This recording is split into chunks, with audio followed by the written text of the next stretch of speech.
L'ancien premier ministre ivoirien Guillaume Soro, condamné à la prison à perpétuité en Côte d'Ivoire pour atteinte à la sûreté de l'État, a affirmé dimanche soir qu'il mettait fin à son exil entamé en 2019. Cette déclaration intervient quelques jours après une polémique autour d'une présumée tentative d'interpellation en Turquie.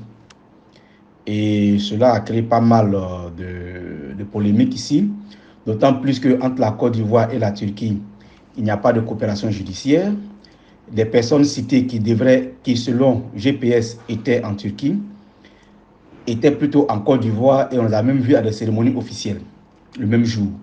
D'aucuns croient que il n'en était rien et que c'est juste une affaire imaginée par Guillaume Soro et ses proches.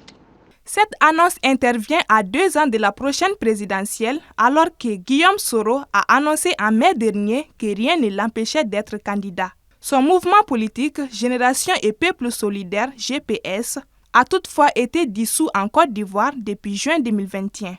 Dans un communiqué publié aujourd'hui 13 novembre 2023, son parti a dans la foulée annoncé que Guillaume Soro séjourne à Niamey au Niger, où il est arrivé le samedi 11 novembre vers 14h.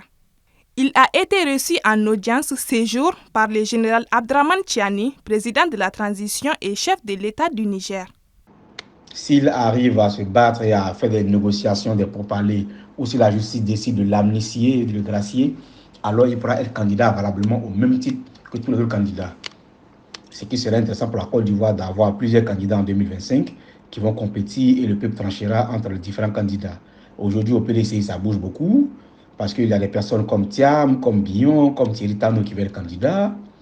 Dans le RHDP, on ne sait pas encore si Ouattara sera encore un candidat.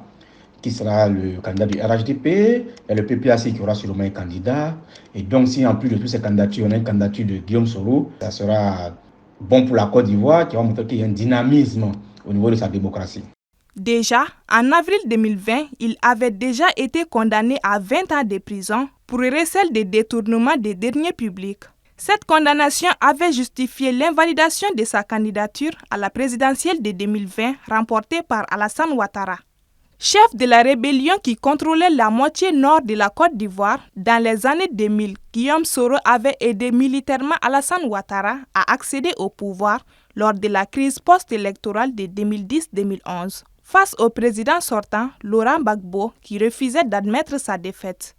Guillaume Soro était devenu le premier chef du gouvernement de M. Ouattara, puis président de l'Assemblée nationale en 2012, avant une rupture début 2019 en raison, selon plusieurs observateurs, des ambitions présidentielles de M. Soro.